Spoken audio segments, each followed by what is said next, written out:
Demo lecture में आपका स्वागत है। पिछले लेक्चर में आपने देखा था कंपोनेंडो एंड डिविडेंडो का कंप्लीट थ्योरी। आज हम लोग देखते हैं इस पर कुछ प्रॉब्लम्स। एक बार फिर से हम लोग रिपीट कर लेते हैं।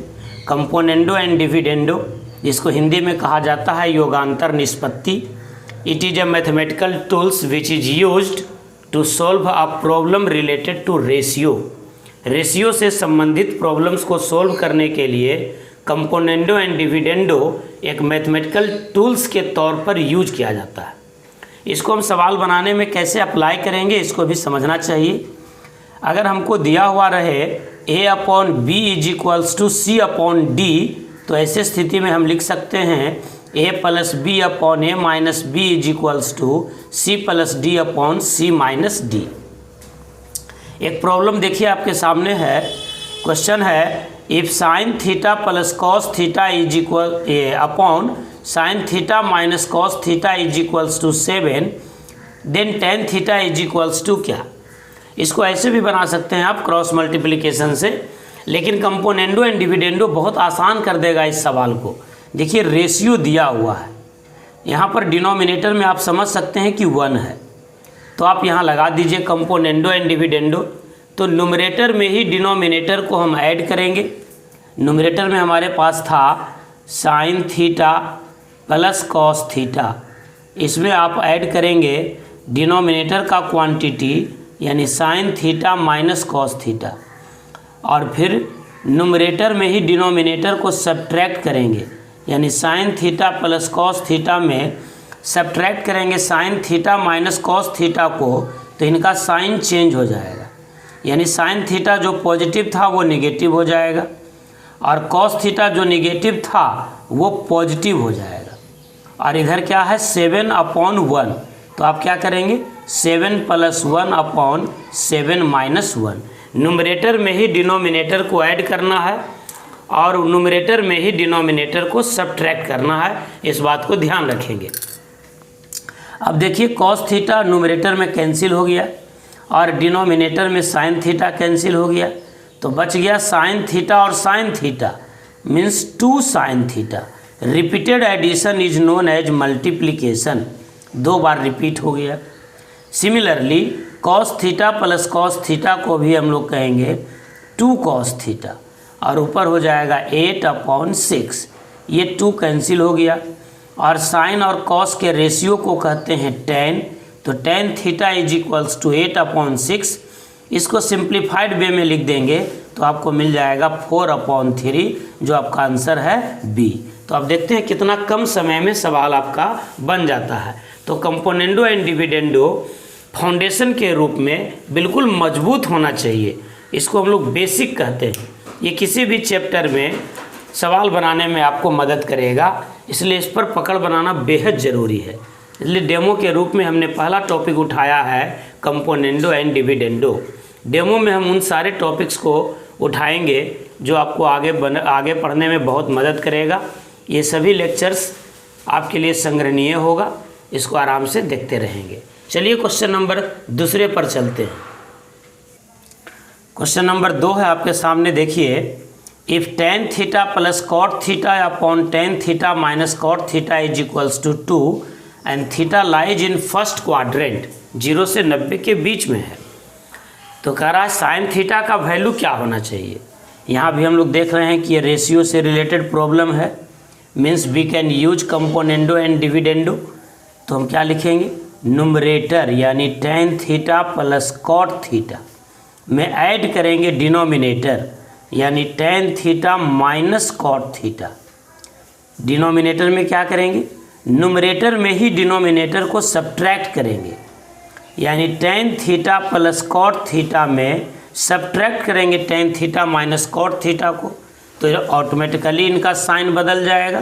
तो tan थीटा हो जाएगा नेगेटिव और कॉट थीटा हो जाएगा पॉजिटिव, और राइट हैंड साइड में हो जाएगा 2 + 1/2 - 1। अब यह देखिए कॉट थीटा कैंसिल हो गया, नीचे tan थीटा कैंसिल हो गया, ऊपर हो गया tan थीटा और tan theta means 2 tan theta, और नीचे हो गया cot थीटा और cot थीटा यानी 2 cot theta is equals to 3/1। अब देखिए आप tan theta upon cot theta is equals to मिल गया 3। अब यहाँ पर आप देखिए कि cot थीटा को ऊपर ले जाएंगे तो क्या बनेगा, यानी 1/cot थीटा को कहेंगे tan थीटा, तो tan थीटा तो पहले से ही था, अब 1/cot थीटा ऊपर गया तो फिर से हो गया tan theta is equals to 3, यानी tan square theta is equals to 3। इसका मतलब tan theta is equals to हो गया √3 tan थीटा का वैल्यू। अब आप देख रहे हैं कि यहाँ थीटा जो है वो फर्स्ट क्वाड्रेंट में है, तो हमको देखना होगा कि tan थीटा का वैल्यू √3 कब मिलता है, तो 60 डिग्री में मिलता है, यानी tan theta is equals to tan 60 degree. इसका मतलब थीटा का वैल्यू हमको क्या मिल गया, 60 डिग्री।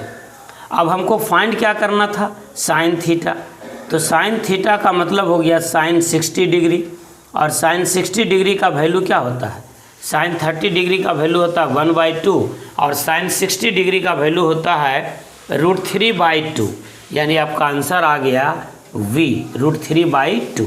तो आप यहाँ भी देख रहे हैं कि आसानी से आपने इस सवाल को सोल्व कर लिया। चलिए एक और सवाल देखते हैं। तीसरा प्रॉब्लम देखिए, right 2 sin theta minus cos theta upon cos theta plus sine theta is equals to 1। यहाँ पर आपको सीखने को मिलेगा कि कंपोनेंडो डिविडेंडो अगर आप सीख लिए हैं तो कोई ज़रूरी नहीं है कि हमेशा आप उसी को लगाइए, यानी रूल का वायलेशन भी हो जाता है। यहाँ पर देखिए आपको क्या मिलेगा, देखिए अगर आप कंपोनेंडो एंड डिविडेंडो लगाते हैं तो डिनोमिनेटर में आपको मिल जाएगा 1 + 1 अपॉन 1 - 1 मिल जाएगा, और 1 - 1 क्या हो जाएगा, अनडिफाइंड हो जाएगा। 1 - 1 तो 0 हो जाता है, इसलिए वो अनडिफाइंड हो जाएगा। तो यहाँ रेशियो होने के बावजूद आप कंपोनेंडो एंड डिविडेंडो नहीं लगाएंगे, इन सारी बातों का भी ध्यान रखेंगे। बहुत ज़्यादा ज़रूरी हो जाता है कंसेप्ट को जड़ से पकड़ना, बिगनिंग से पकड़िएगा। जब सब कुछ कंसेप्ट क्लियर रहेगा तो फिर सवाल बनाने में आपको कोई असुविधा नहीं होगी। ऊपर ऊपर नहीं पढ़ना है, मन से पढ़ना है, पूरा गंभीरतापूर्वक पढ़ना है। यहाँ पर कंपोनेंडो एंड डिविडेंडो नहीं लगाएंगे। क्यों नहीं लगाएंगे, क्योंकि रेशियो इज इक्वल्स टू 1 है। तो इस बात को ध्यान दीजिएगा, जब रेशियो 0 हो तो क्रॉस मल्टीप्लिकेशन नहीं करते हैं, जब रेशियो 1 हो तो कंपोनेंडो डिविडेंडो नहीं लगाते हैं। ये दो बात को ध्यान से सुनिएगा, वीडियो को पॉज कर करके इसको नोट कीजिएगा दोनों बात को।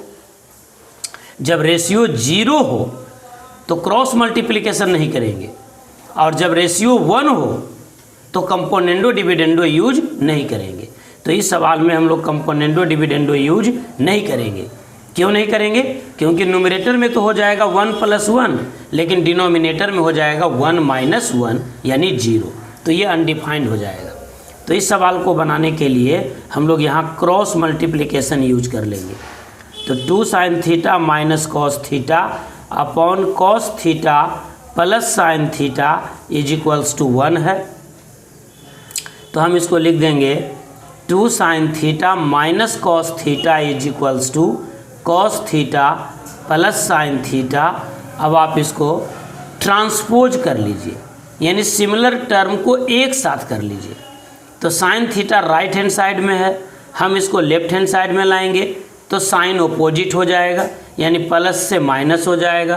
तो 2 sin थीटा पहले था, एक साइन थीटा माइनस हो गया तो बच गया sine theta is equals to cos theta plus cos theta, यानी ये हो जाएगा 2 cos थीटा।